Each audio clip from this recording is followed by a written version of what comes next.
very special people from worldwide, really different countries, but one topic, unity of people. And that is the only way to overcome any issues we have as a civilization. So today with us, we have Liane Grifanet, film and TV director.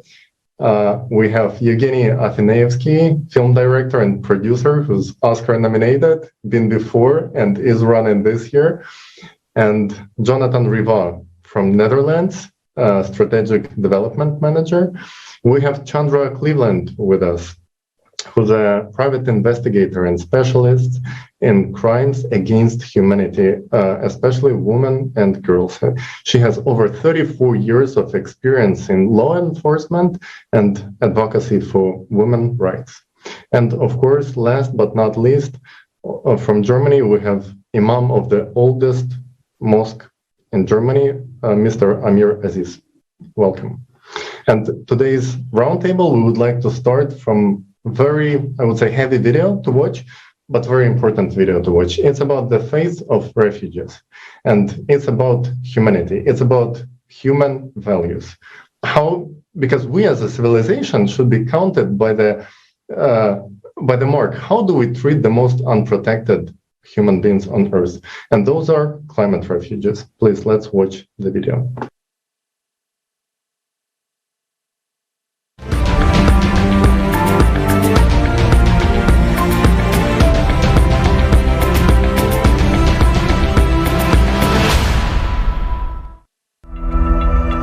Why is there such inhuman treatment of people? I was thinking about it and decided to figure it out. You will never spend a month without being attacked with a xenophobic attack, because they say as a foreigners we are stealing their work. I've lost that hope of being in the great society. I don't know, I've lost that hope because seeing the way that people are being killed, seeing the way that people are being shot in my eyes. A child can be sold many times. I remember one day I came across the story of a girl who was, she was Turkish. She had been sold 17 times, and she had been trafficked from one country to another 17 times, and she had experienced only rape. I also sat in many auctions as a customer, as an undercover when I was doing the undercover. We were sitting for the auctions, 9-year-old girl, 10-year-old girl, as per the demands. So the trade called the first time sex. Whenever the auctions will happen, new girls arrive in the trade, so they put the auctions. So who will bid the last demand, the money, that person only will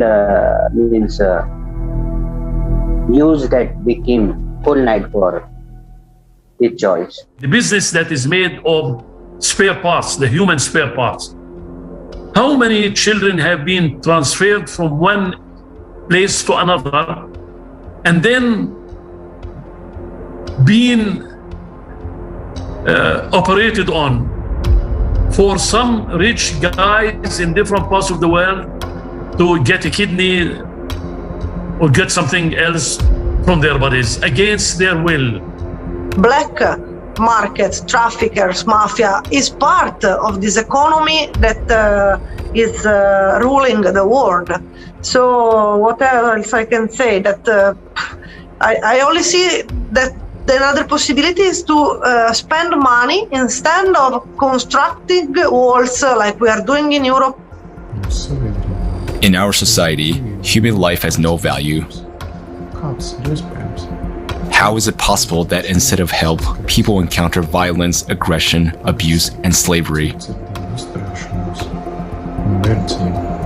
This is not a migration crisis, but this is a crisis of humaneness.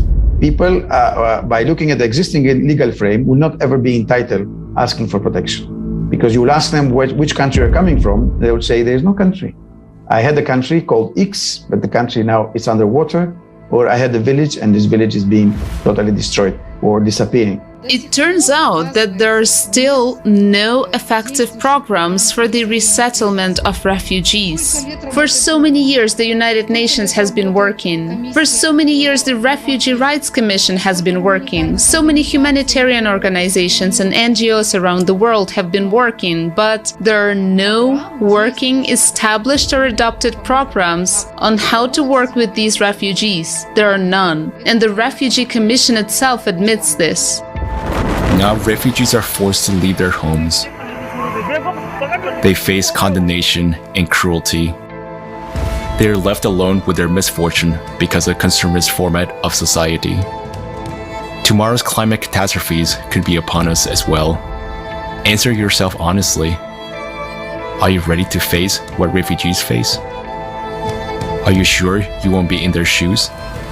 That you and your loved ones won't have to go through what they're going through.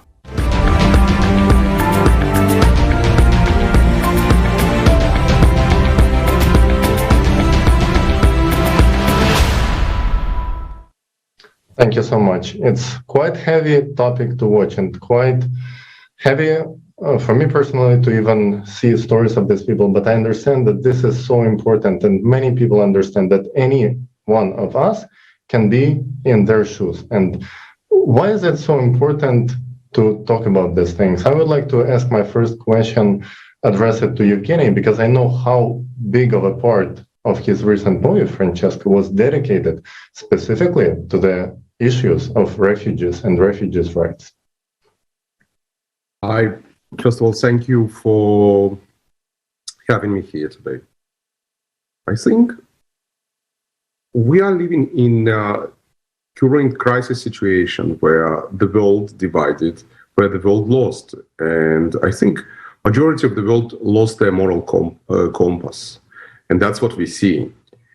And that was one of the reasons why after two movies where I saw Revolution, where I saw Crisis in Syria, where I saw the major refugee crisis in Europe, that a big part kind of related to the Syria, I wanted to bring every major aspect that's surrounding us in the world and to point to the world that, hey, we're living in a very shaky situation where we need to reevaluate every action we're doing today.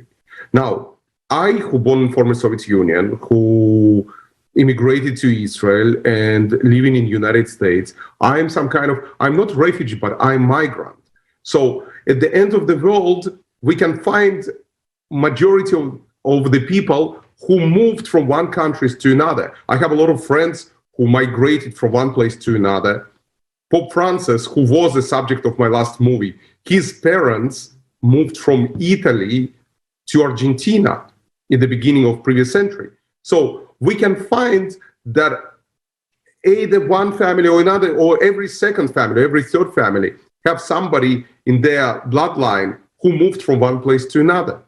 In today's world, due to the catastrophic climate change, and we can't deny that the climate change is shifting. Look at the weather currently in Seattle, because I'm right now in California, where we have already second week rains, which reflects with the snow in Seattle. I think we can't deny that there is a change of the climate. We can't deny it because we can see it, we can feel it.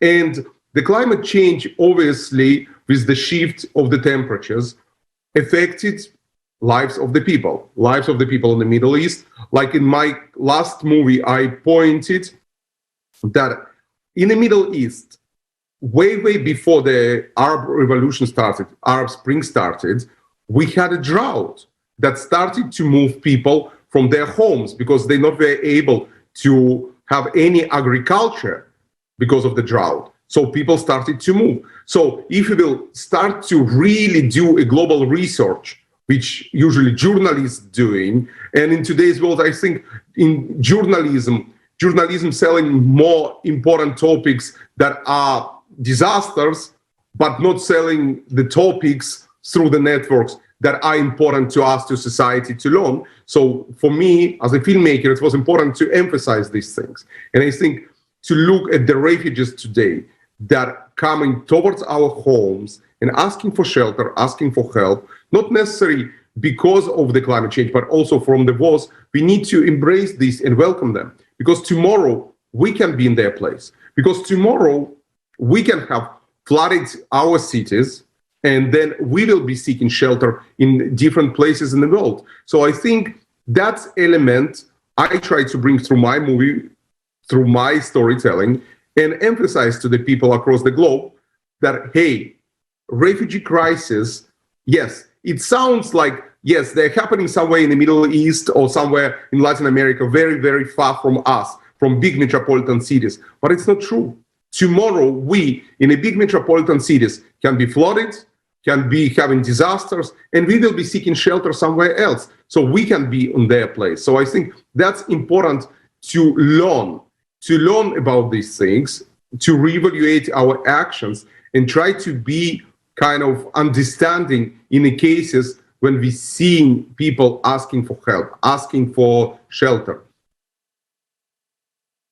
Mr. Finisky, thank you very much. And thank you very much as well for your participation in the conference.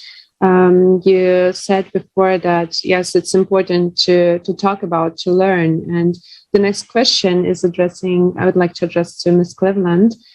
Since, at the conference Global Crisis Time for the Truth, the most pressing issues were discussed. So in addition to the drastic climate change, we have still human trafficking, slavery, child exploitation, the violence. So all these topics were discussed, but there are still questions why we should talk about it while we have so many problems in the society in such difficult times. And, there is a question, why should we bring up these topics on the global scale as it happened on the 4th of December? And why is it so important to understand for us, for everyone, why is it happening? What is really going on? So true. Eventually, I can't pronounce your name, who just went before me. As you said earlier, a global crisis can happen anywhere. And what we see now is people with power who are taking over, are manipulating the people who are in need. It is something that is occurring around the world. As you see that people are being run from their homes, being taken over by the people of power and the people of economic standings that are using this time in order to take over these people who should be welcomed and given an opportunity to start over again. In human trafficking, the past 2 years with this global pandemic in which we've been going through for now the past 2 years, a lot of people are using that opportunity to take over, to sell this commodity that they see now of dollar signs. That is selling of people's body parts, offering hope to the hopeless, which is really not hope at all. It is coming with strings attached where sex trafficking is occurring to the smallest of people who are there now.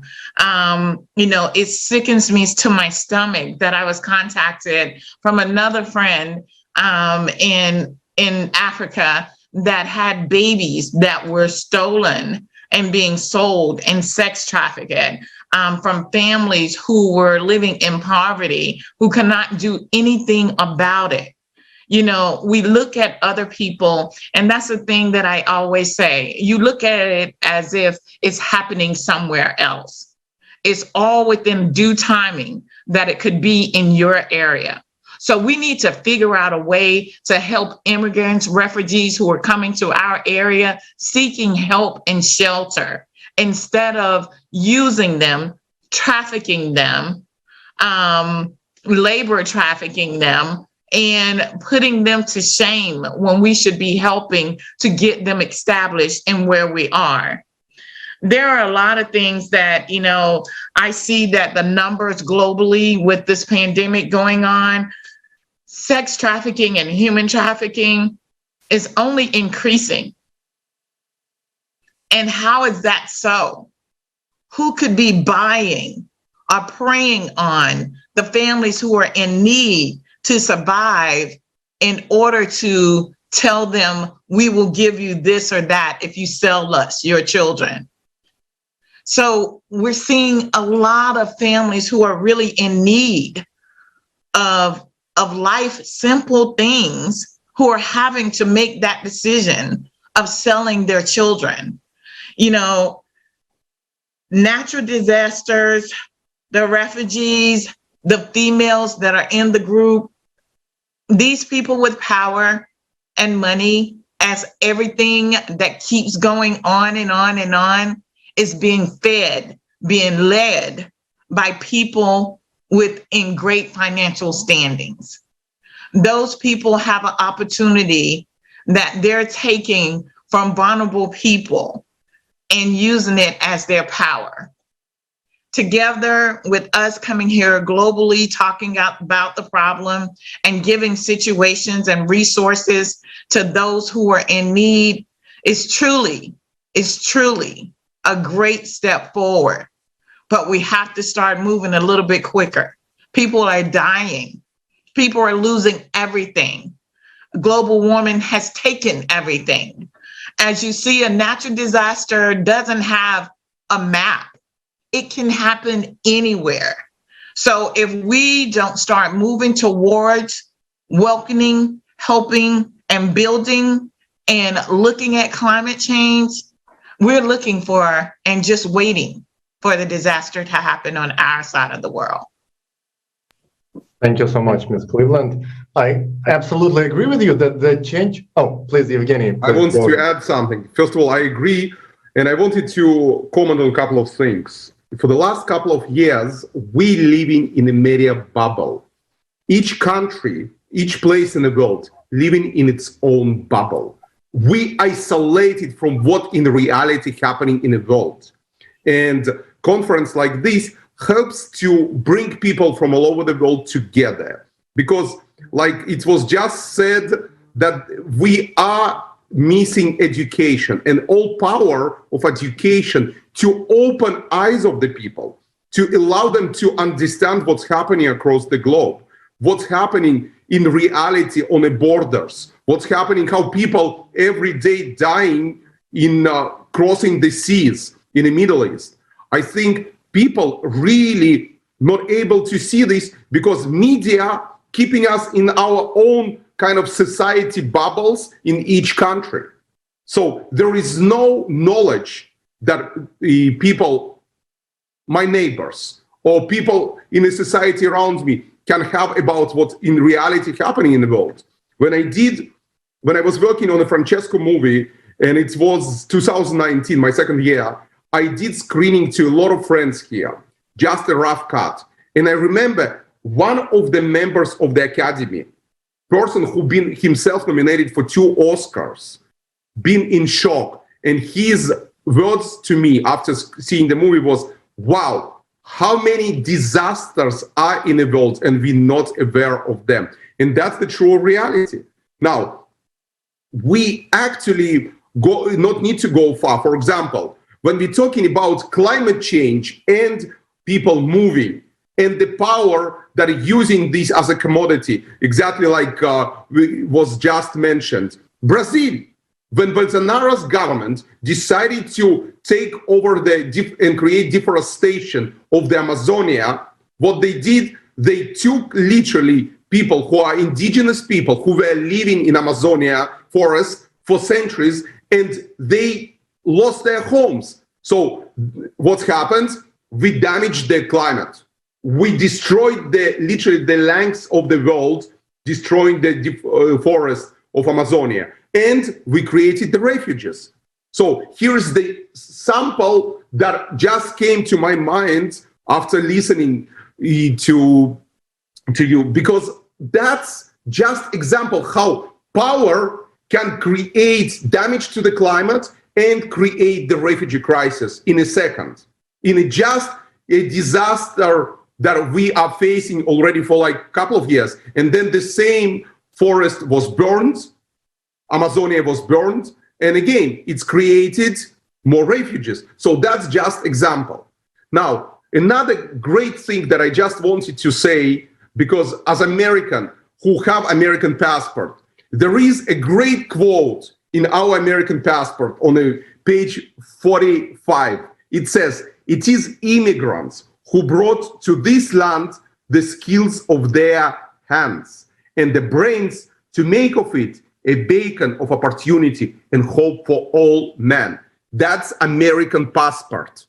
And it's too bad, I guess the Zoom, it's too bad that people forgetting this, that it's immigrants who created the best in these lands, because they are valuable people to the society. And like Pope Francis said, it is important to embrace them. It is important to put them into the society and allow this integration, because they can really dedicate themselves to develop these societies to the better.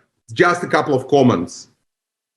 Well, thank you very much, dear friends. You're absolutely right. And we will also come back to the topic of the role of media, since we have here two dedicated guests from the film industry, and we are so happy to have you here with us. And, you raised the question before, also dedicated to the climate refugees. So are we ready actually to be in their shoes? And it also was raised in the film. So I would like to ask Jonathan, so the question related to the climate refugees. So today, for some reason, it's assumed that the issue of migration as a whole is related more territorially to the Near East or maybe countries in Africa. But the climate catastrophes now are taking place in each country of the world. And also it affects countries which are maybe more economically developed, but still also these countries are not prepared. So we witnessed what happened just a week after the conference, Global Crisis, Time for the Truth, how hardly the USA was affected by this series of tornadoes. It just was unprecedented catastrophes. It's really horrible. And each day, catastrophes are happening across the globe. So, but still there is this, understanding that migration is more related to other countries. So the question arises how we as society as a whole are actually prepared to these catastrophes. And, when not thousands, but millions and billions will have to migrate if we would do nothing. So what do you think? Yes, well, thank you for the question. I think it's a great question to ask ourselves, because it's always important to open up a little bit our mind on what can be our future. And when we look outside of the window, we might not see every of those catastrophes there to feel that we are concerned, we are touched. And maybe related to this kind of media bubble, we are not also looking at this on TV or in the media. We are kind of hidden from there. So I think it's very important that everybody is opening up their mind on what is really happening. I think when we see that a country like the US with a tornado, for example, or another country like in Europe, because I'm close to that country in the Netherlands, but Germany has been touched not that long ago with a flood that surprised everybody, where even the rescue couldn't even get to the people like stuck on the roof of their house because the water was all over the place. That's almost something that nobody would have expect or imagine that can happen in those countries.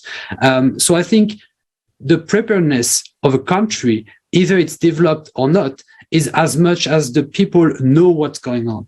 And at the moment, I think there is too many people who actually don't know, as it has been said already, what is the magnitude of the situation.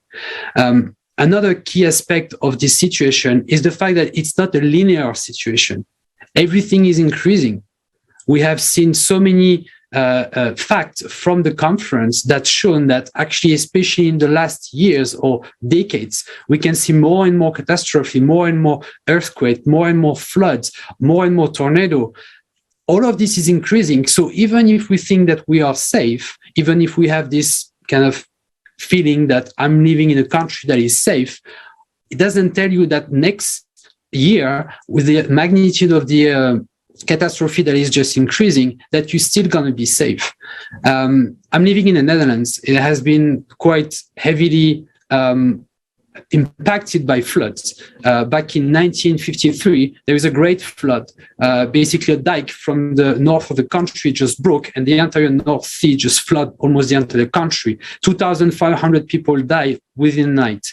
That was more than 50 years ago, but it was still a developed country at that time. So it really showed that nobody is really sure that where they live, nothing's going to happen to them.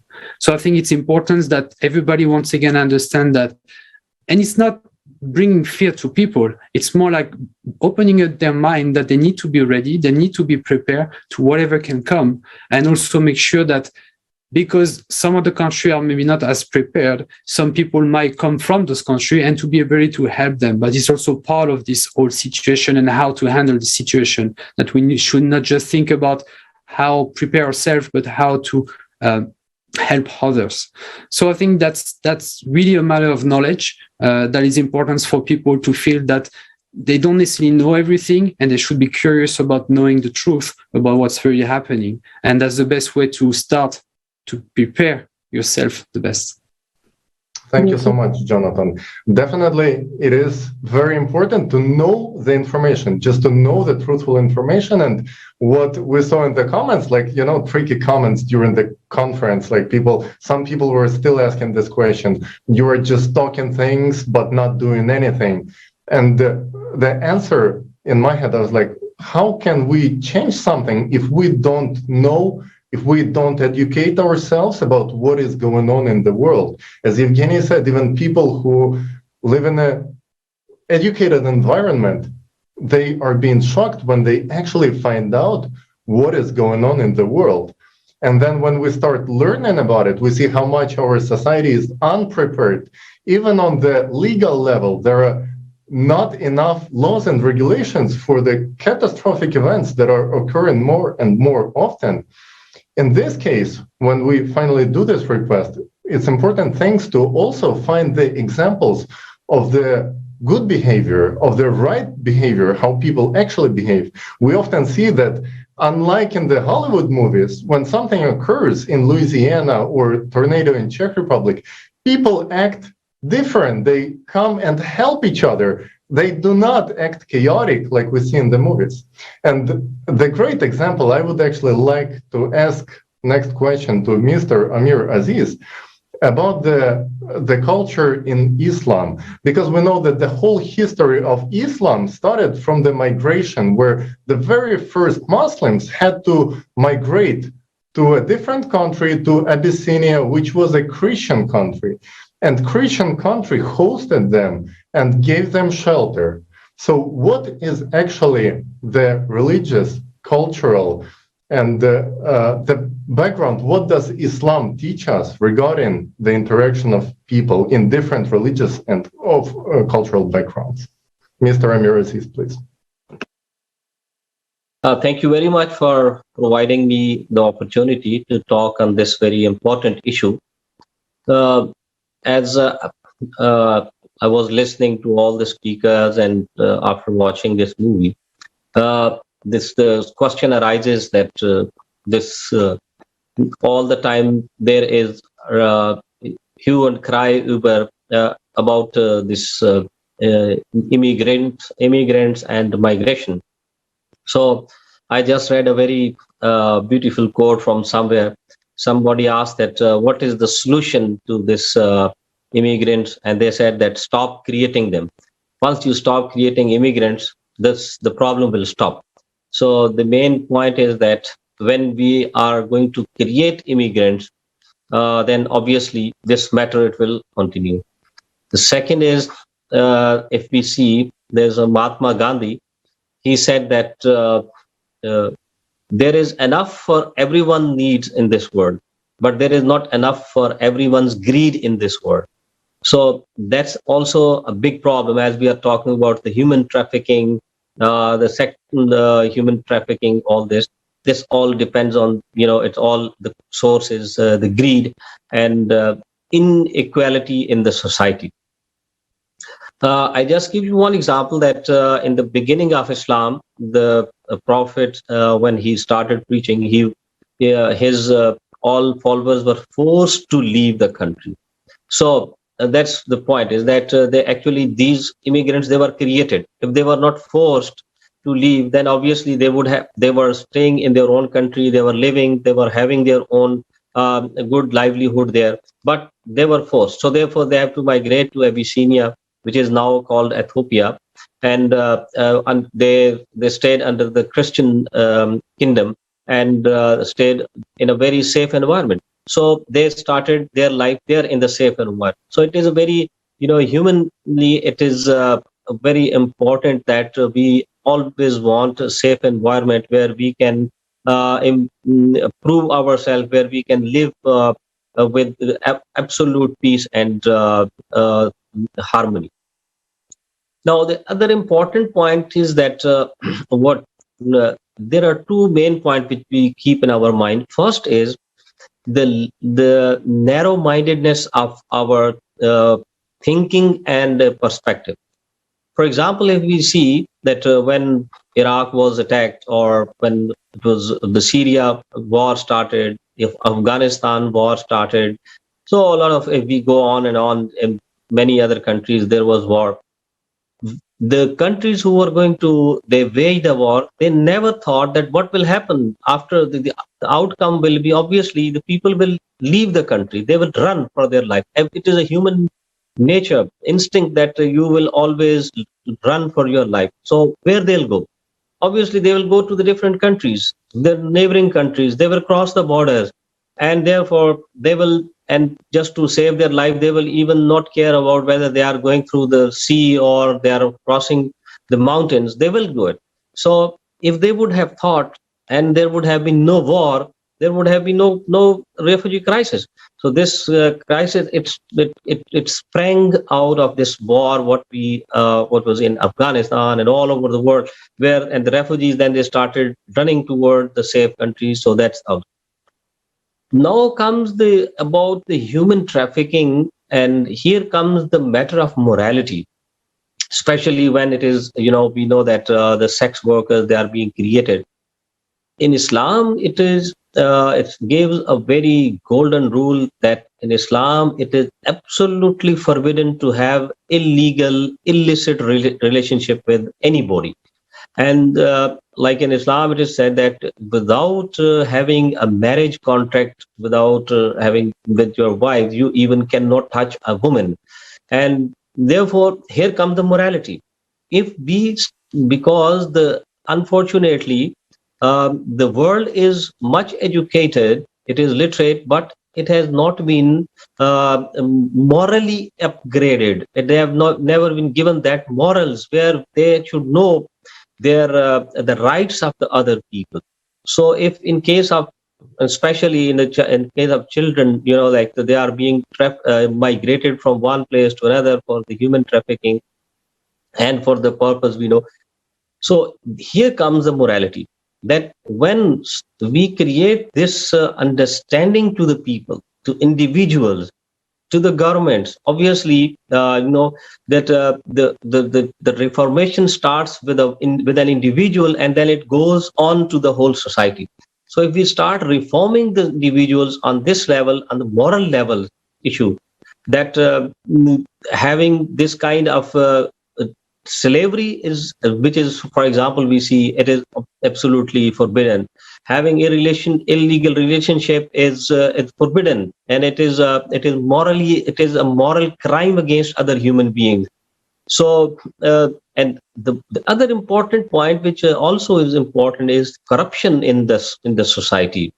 If we see the people, those who migrate from one country to another, why they are migrating? For example, from Africa or from other countries, from Southeast Asia, the people, they always migrate. Why? Because their governments, they are corrupt, they are plundering everything, and therefore there is nothing for them. So what they do, obviously, they have to leave the country, they have to migrate themselves, and obviously they will involve in this sex trafficking also. And so I mean that this overall we have to see And then environment, as we say that our ecological system, environment is that when we are not going to take care of this environment, so the people will obviously then will try to go to the safe environment where it is much more cleaner, much more less polluted as compared to the other country. So this is actually a very, very wide range of subject which we are talking. It has many, we can say that different aspects. But overall, we have to educate people. We have to give them the moral education, and then the important is that if we stop creating immigrants, then we can solve the situation. And in this situation, what I say that, for example, in Syria, what happened in Afghanistan, then it becomes the religious duty of a Muslim that they should come out and they should help these people to integrate them in the society. So when there are many thousands of refugees here in Germany, and I know that the government of German government has taken a great step to integrate them so that they can learn language, they can become a very beneficial and citizen of this country. So then obviously it will take time, and it needs a lot of resources also. But if we educate people morally, and the most important that when there is equality of an equal equality in the society, obviously this problem and this crisis will go lesser and lesser. So immigrant will stop when we will provide them everything there where they are, so that they don't even think to go to other places. And all the second, when we are morally making them strong, obviously they will then not be involved in illegal and illicit relationship. Thank you so much, Mr. Amiraziz. It's truly deep understanding of each subject, and it's a great honor to have you here with us, because you're very well acknowledged of all the different subjects and know the situation from both sides living in Germany. And so many subjects that we touched upon today. And I feel like it's endless conversation that can be about problems, and we wouldn't still cover all the problems.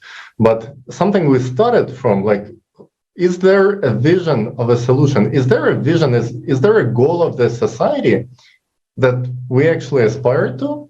And is there anyone who's actually talking about this goal? And next question I would like to ask Elena, of course, last but not least of our speakers.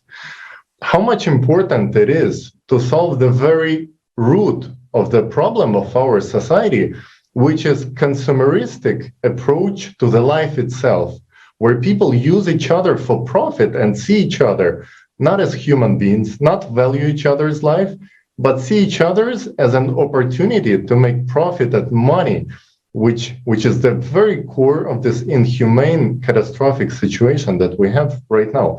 How much important it is to actually have the vision of the solution. And what is the solution in your opinion? Please, Lena. Yes, good evening, everyone. To be honest, we have a really vast topics discussing today that are not very easy to solve because there are no such a pill that could solve all these issues in one day. But I was just noting some things because there were really interesting topics discussed. And what I want to say, first of all, I would like to compliment the speech of Mr. Amiraziz, because I think he said it really correctly about the migration. I'm also migrant. I'm from Latvia, but I live in Russia. I migrated with my family to Russia and currently stay there. And I think that people in general are afraid of migrants due to one reason, because they don't know who these people are. They have a different different perspectives, different understandings of life, different mentalities, and the same things as religions, different churches, different prayers, and so on. Why do they pray 1 time a day or 5 times a day? People are not educated. People who are not educated, they don't understand these nations. If talking about Islam, for example, we need to talk to people. We need to educate them. We need to give them the information about different nations, different traditions. We need to inform people about the diversity of all the people. I forgot the Russian word, but of the diversity of different religions, and what are the differences and what are the similarities, and why, for example, people who preach Islam, they do this or that, and why we should not be afraid of it. And right now, like in our world, even in the movies, if you see people who preach Islam, they will be either murderers or like bad personalities, negative personalities, negative characters in the movies. And this is wrong because of the movies, because of the mass media, we treat other people and we think of other people negatively. And me as a producer, I think and I believe that we need to change this retrospective. We need to change the point of view of how do we see the other nations. Why do we see migrants from the negative side? Why do we blame them, and why do we experience these negative emotions when we see them? Why don't we look at them as people who really suffer and who have to migrate into either Germany or any other country? And why don't we ask ourselves, why did they have to migrate? And I think that we need to educate people as Europeans as well as the migrants too, educate them the traditions, some things that some laws or some traditions from different countries. And we need to educate both sides, the side who's accepting those migrants as well as those people who are migrating, so that there would be some boundaries set, and so that, for example, women could wear, the ripped jeans, and nobody would look at them in a negative way, or things like that, so that there would be no bad treatment of people. And of course, this education of both sides is extremely important. And me as a human, as a person, I can basically what I can do is I can start from myself, and for example, in my movies, I can take some characters from the movies and show them from the good side, and so that basically once you watch this movie, you would feel this light, this good things. And when I was creating one of the movies, the song came into my mind, and I created a song, See the Light in My Eyes, and I saw different nations, different families, but the point of life is to be loved and to love ourselves, to love your family, your kids, but in different countries. So basically, a person, a human being, his goal is to live in this world while creating, by loving, by creating something positive, to interact with other people on the positive wave, to learn from each other. And what I, as a human being, can promise and do from my side is I will be basically recording and shooting a video clip for this song that I've created that basically is uniting for all of us. And another topic that I try to dive deep into is the human traffic, of course, and the violence against children as well. And I also wrote a script about one girl who was raped by not somebody else, but by her father. And so basically it's about the violence inside a family, and this will be a movie that will be created, because this is basically the topic that the mass media tries to avoid. Nobody wants to talk about it. Nobody wants to speak up about that children are being raped not only by other people but also by their relatives, and as well as other people too. In this topic is trying to be, they try to hide it. Nobody wants to talk about it. And I think that if we as people in society will talk about these dirty, unpleasant topics, but will speak up, will show the example so that people would open their eyes and understand and see really carefully, at least on the streets, see where, for example, a little child or a woman who is kind of like closed up in herself, so that we could see those signs when people need help, so that we could help at least one person.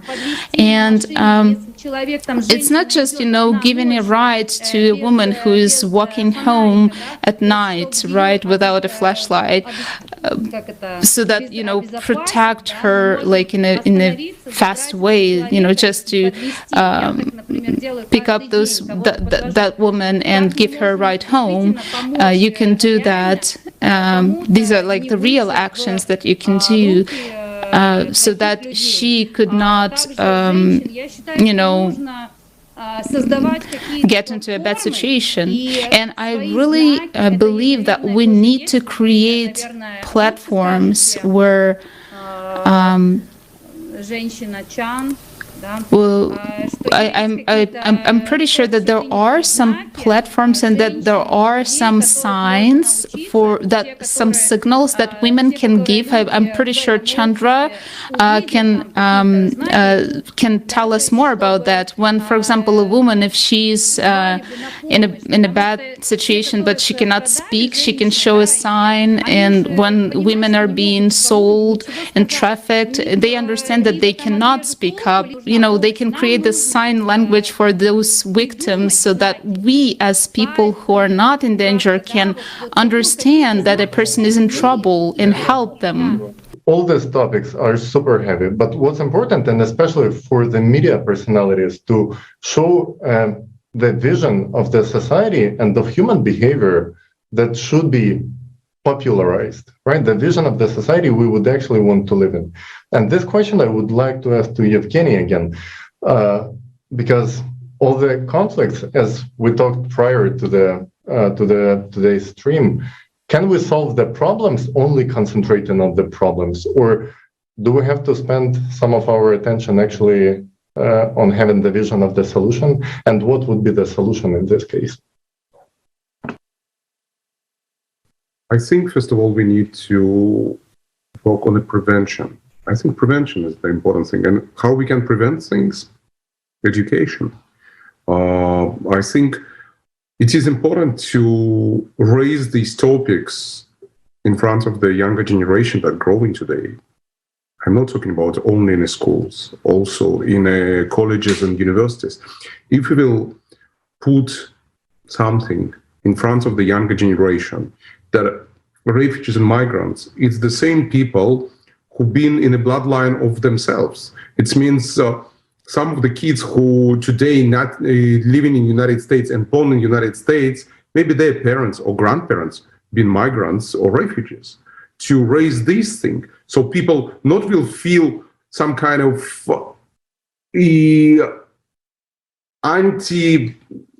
I should say that people will not feel that the people who coming towards knocking on their doors are just strangers. you mentioned before Christ from Syria movie, before we started this table. And while we're having a conversation, I was thinking, but one of the reasons I did Christ from Syria was in 2015, finishing my Maidan movie, I heard so much negativity that media was putting in our brains about refugees, that they are coming, taking over cities. But in reality, nobody was trying to explain and bring the real picture, that people trying to survive, people trying to save their kids.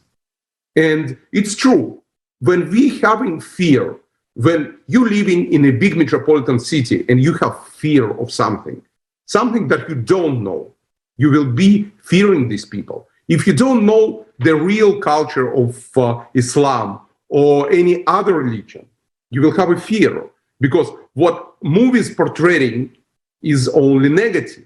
So we, of course, will have a fear. So the biggest challenge and the biggest solution is education of younger generation. Like in my recent comment that I just said maybe 20 minutes ago, one of the elements that you're already doing is the conference. You're trying to bring the topics, you're trying to point to the topics, and you're also discussing possibilities of solutions. You're trying to open wide eyes of the people on the things that are happening, but also discuss possibilities to resolve this. Now, we're doing right now curriculum for the schools. We're doing lectures in the colleges using the audiovisual material that I created with all my movies. So I think that's one element. Another thing, I think it can be used in the art. We as the filmmakers, we can bring it definitely through our art and find some kind of opportunities for the people to open their hearts and minds. When we bringing actually harsh scenes from the Middle East, we making people to reevaluate values and open their hearts and minds. So I think all this possible to implement in our lives and start slowly these changes. Now, same with the climate change. I think Greta brought a lot of important elements, engaging younger generation into the conversation and into the actions. But if we will continue this momentum with the younger generation, we may find also the solutions for the climate change. If a child coming out of the school, home, telling to his parents, Mom, let's separate trash, let's use less water, I think if each and every second family will start to do these things, we may have less and less impact on the climate change. And again, it's a small things that in a bigger scale can bring the changes.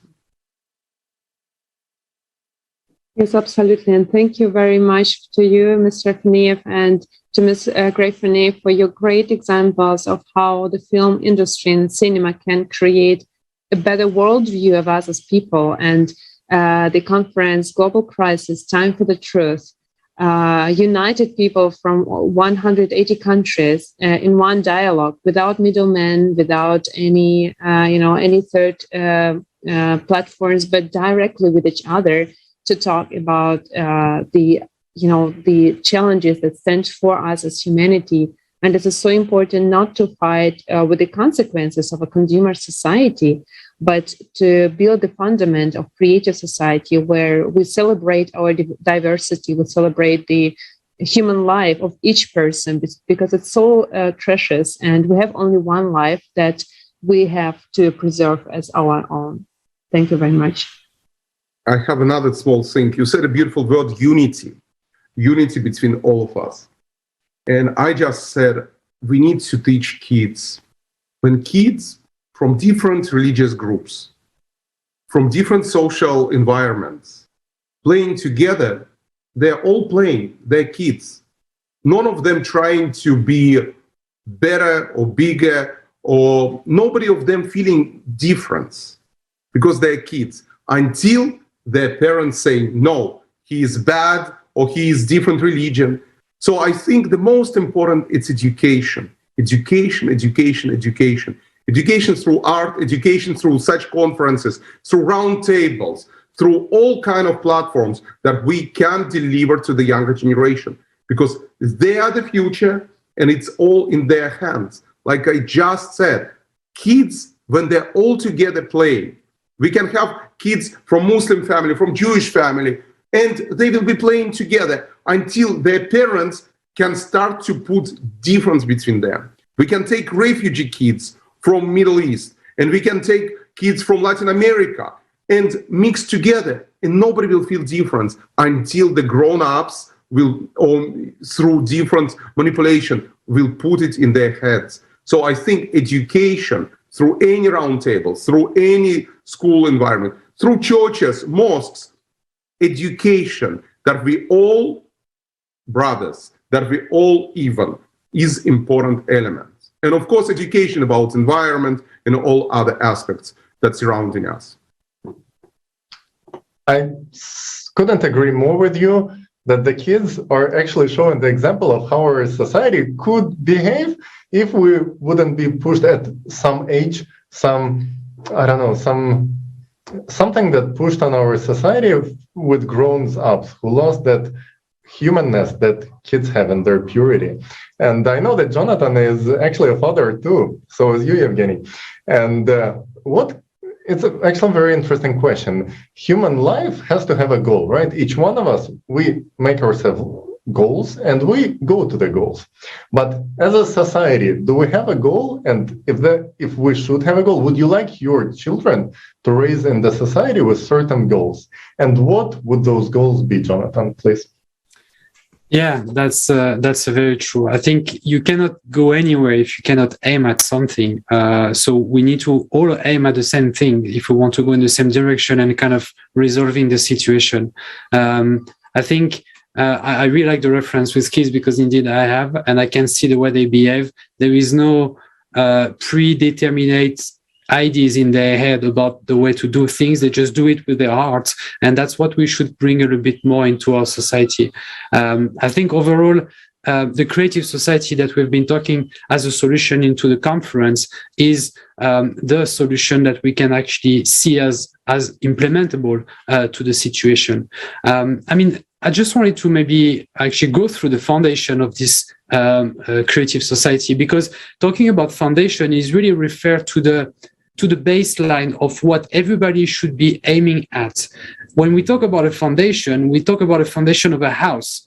We should be behaving like a family, living in the same house, having the same foundation. And those are the 8 foundations of the creative society.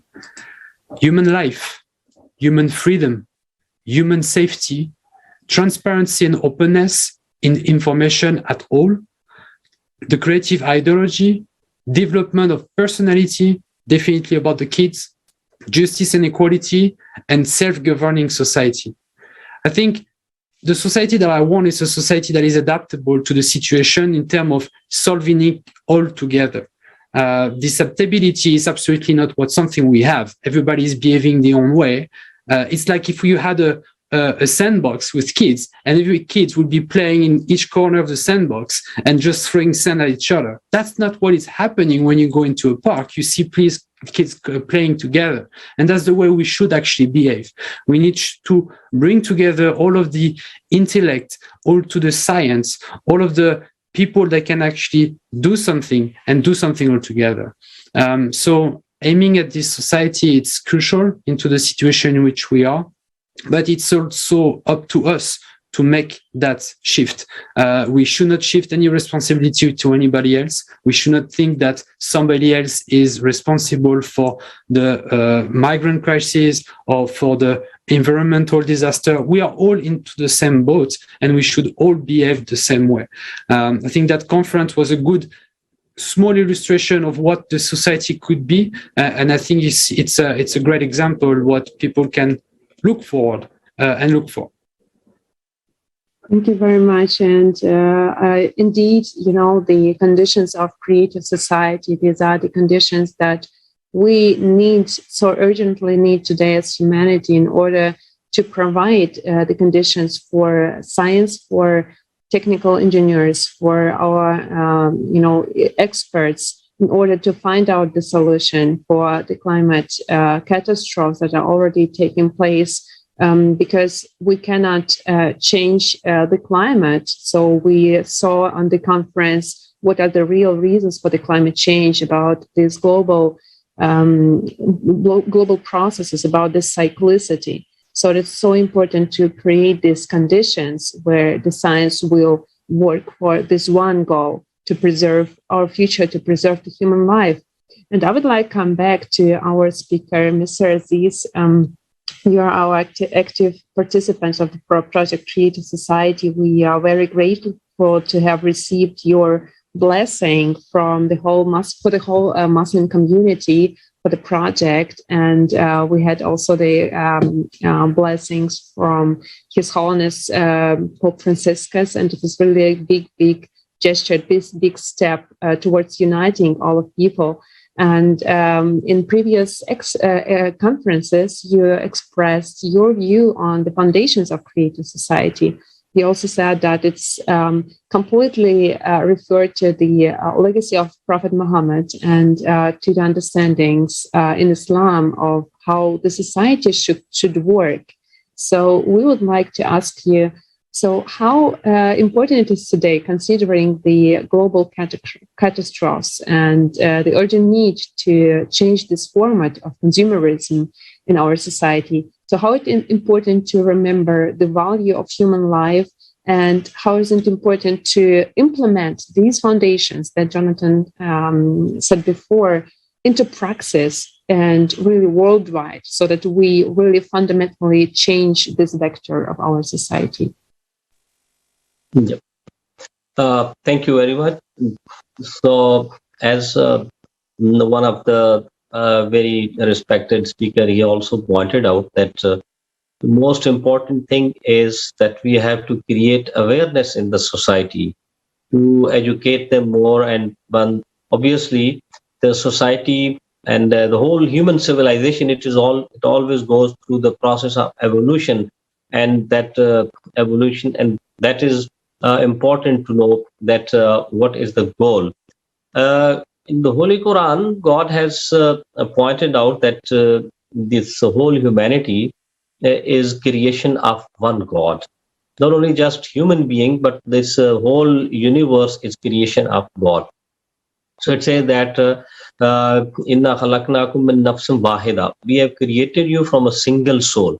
So when we think each other that we are all part of the same family, we are all human as a human being level, we think, then obviously we will be having much considerate to each other, and we will understand each other's problems, and we will then try to solve each other's problems. Prophet Muhammad has given one example, that just take the example of the human, and he said that you just take the example of your body, that in the body, if there is a headache in your if you have a headache, then the whole body, it is restless. And so he said that the whole universe, if we take that, if there will be a headache in any part of the world, and we think that all human beings, they're all our brothers, they're all our sisters, we consider them a part of our family, then our whole body should be restless. So when we see the problems anywhere in the world, then irrespective of their social background, irrespective of their caste, color, creed, their religion, we should take it as an unhuman level, that now this our fellow being, our human being, they are in problem, and we have to go and help them out. And in Islamic tradition is also, I just give you one example. When Prophet and his followers they migrated from Mecca to Medina, then he gave a solution. He said that everybody who was there in Medina, he said that now you are both brothers to each other, so that you can help each other and make the people. So he actually wanted that people should integrate into this new society, and they become a much more beneficial citizen, beneficial member of the society. So And according to the religion of Islam, if we take one point, and that point is that our Lord is Lord of the world. It's not just Lord of any Muslim, Christians, or any of the other religion, that we are all creation of one God. And let us all think about the problems of each other. We should try to solve problems of each other. We should try to be considerate about each other. And the most important point, it is ignorance. God says that God wants you to take out of darkness into the light, from that darkness of ignorance. As it is also pointed out that when there is ignorance, when there is illiteracy, obviously people will have no idea what is going on around them. So we have to, when we provide them education, and it should be on all level. I just give you one example that when many refugees come to the mosque and they ask me, the young people, what should we do when we are here in Germany?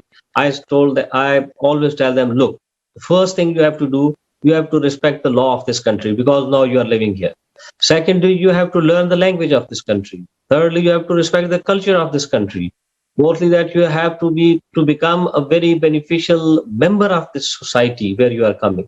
So in this way, like it is kind of education which you can provide them to on all levels. And if it is provided especially on the school, colleges level, obviously it will have much more impact. And as far as the environment is concerned, obviously this is a very important issue, and environment can be protected only when from the very basic unit we start educating children, educating our the children that how to protect the environment. So once they learn that, because if we, I always give the example to the people that, look, this environment is just like my house. So if you burn the environment, you burn your own house. If you are burning the trees, you are burning your house actually. If you are destroying the nature, you are destroying actually your own home. So if we start educating people on this level, that the environment and everything, it is as important as our the food for our body. Then obviously but it will take time. It is the world always go through the evolutionary process, but our the function is that what we, through this conference or through other media, what we can give awareness to the people. We should always raise the voice. We should always talk about the thing, so that at least it should go to the ear. And once it goes to the ear, so the time will come that they start thinking about it, and then the change will obviously occur. It may be very slow process, but obviously in the end, it will be very successful. Definitely, it has to be successful. I feel like right now our society has no other way to go other than being successful, because otherwise, if it continues as it is, we're going to the consumeristic dead end of our civilization. The conference showed how much we destroyed the ecology of our planet. And our planet is like a patient in oncology clinic on the very last little stage. If we don't do something right now to unite all people with a cause, to unite scientific potential of our civilization, actually pick the topics which are the most crucial, important topics to solve, and put not the profit, but human life on the first place, it would change everything. And I would like to ask the next question to Chandra Cleveland, as to a person who actually advocated for human rights for the whole life and people's interest. How do you think, Chandra, people's life and the whole situation globally would change when the foundations of the creative society are actually put into practice, and we're not just on the words, but in practice put the human life first in the center of our world? Well, first of all, I think it is definitely needed of awareness, and the awareness of the education to everyone is going to look different. That's first and foremost. What is happening here in the United States, what may be happening in Russia, may not be the same. So you have to educate and make aware of what is going on. You know, I've heard earlier about educating the children. That is my number one component. I go around from elementary school to middle school to high school to colleges. If you look at all of my background, you would see me at all three of those entities, because what is going on with human trafficking, it looks different in every area of development of young people. After I go through that situation of educating people from around the world, as I've taught law enforcement in Pakistan and India of how to look for human trafficking or sex trafficking victims and how to handle them. It is a way that you can handle people in order for them to identify that they are victims. That is one crucial part that everybody is missing. A lot of people do not know that there are victims. So the education and awareness of each person that is going through a crisis of human trafficking or sex trafficking, you have to tell them what it looks like, because some of them have been dealing with this within their families and countries for a long time, and it's all that they know. So you have to identify it so that they can identify it. You telling them what is going on within their area is not the same. You have to bring something that has happened in their area to their attention as to this is what happened in this instance. I am always glad to talk about things and to teach and to educate. I have a degree in education as well, but I need to make sure that every time that I educate a group, I get an ambassador from each group. I have young ambassadors as young as 7. I have ambassadors that are 10. I have ambassadors that are 12. I have 16 and so on, all the way through the college age. And those children with me on each month, every year in the month of January, on January the 11th, I have each one of them to come forth and tell what this human trafficking look like, what this sex trafficking look like. I know that it was brought to the idea earlier today that there's so many different things going on. We're talking about the problem. I'm all for solutions. I talk about solutions in every rescue that I make, and I personally go out and do these rescues. And when I do these rescues, I capture it in the moment. You know why? Because people don't remember what they look like when they went through something. So you have to be able to show them that. And I think it's very instrumental that, you know, we are talking about this, but I was so glad, even more happier to say, but what is the solution?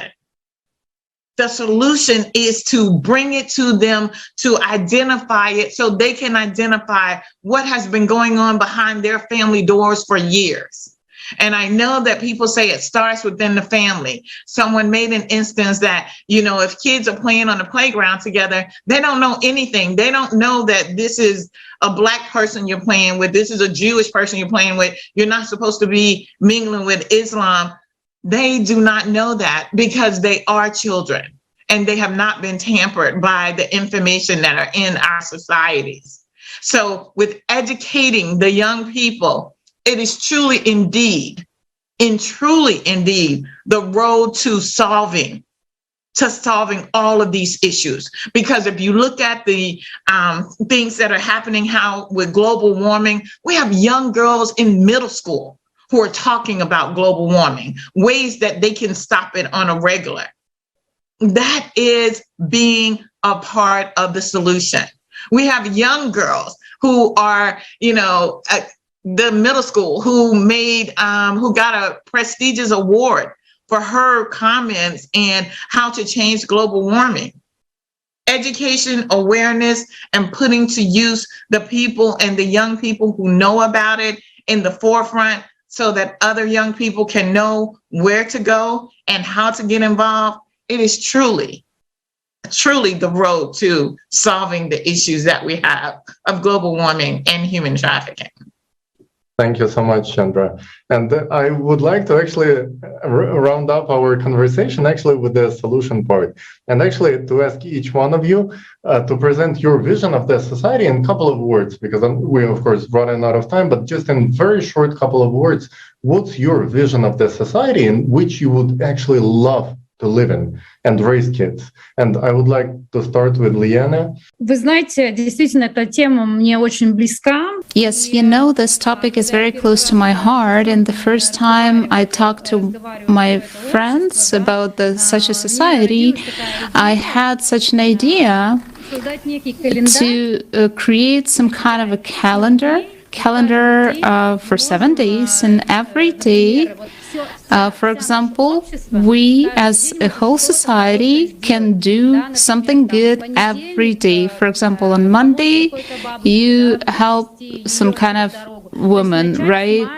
Like old woman. You can start with little steps so that we could become kinder, we could become more positive as a society, so that we could respect different nationalities, different ages, different groups of people, and every day, so that we could do something for another person, maybe a stranger who we don't know. So this is such a society where we're all the same, we're all equal, and where we live for the sake of love to each other and support of each other. I can create a video clip. It's so important. People who are actively, investigating in the film industry, in mass media, to raise these topics. And thank you very much for your work. I would like to thank you, all our guests, for being active in the project Creative Society, for your contribution to spreading the information that we raised at the conference Global Crisis, Time for the Truth. It is really crucial to spread this information to each person on Earth, so that instead of talking about the problems, we already build the creative society, which we are also making now, informing people that creative society is now on the first step of information, where people discussing the foundations of creative society. We also need to inform each other in order to go to the next step. And this conference united people from 180 countries. And the more people will learn about the project Creative Society, about what is happening in our society today and what the solution is, the more quickly we will find out what to do. So thank you very much for your contribution. Any last words, or maybe something anyone would like to add? Anything? Just in 2 sentences? Okay. Thank you so much, dear guests, for being with us today. Thank you so much, our dear viewers, and we're looking forward to seeing you at our next roundtable. Thank you very much. Mr. Amir Aziz, would you like to say something? Thank you very much.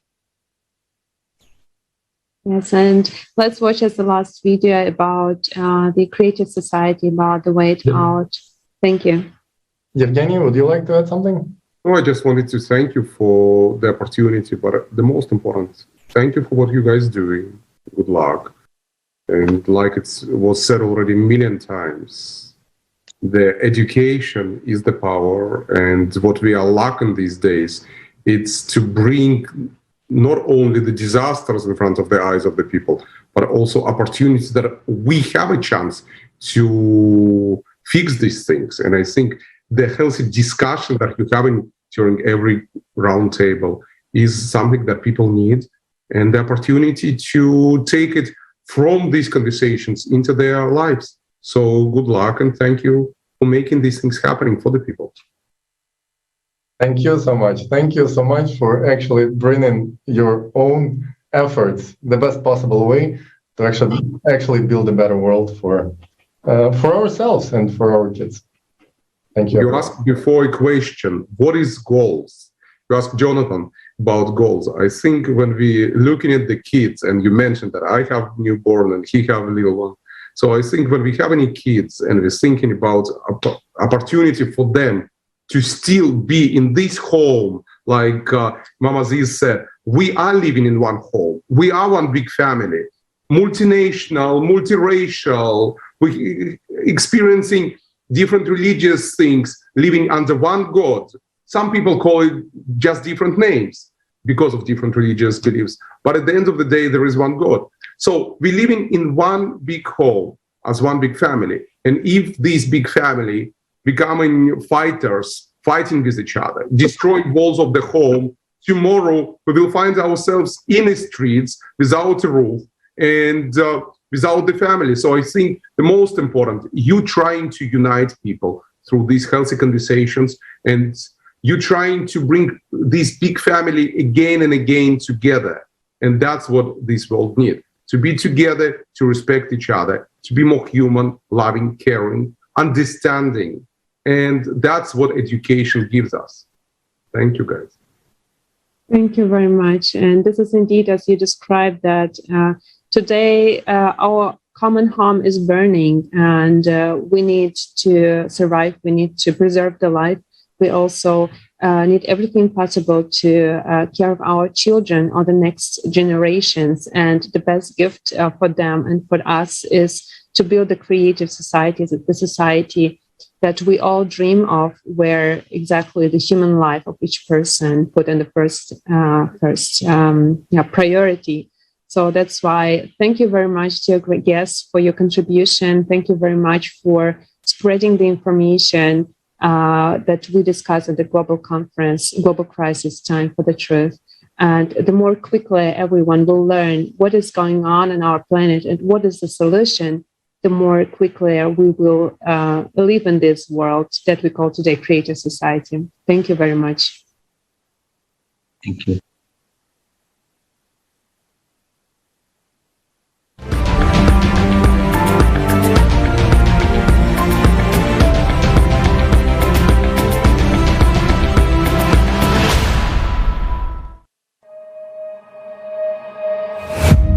Humanity, various races, nationalities, religions, but we are all sailing in the same boat in this ocean of life.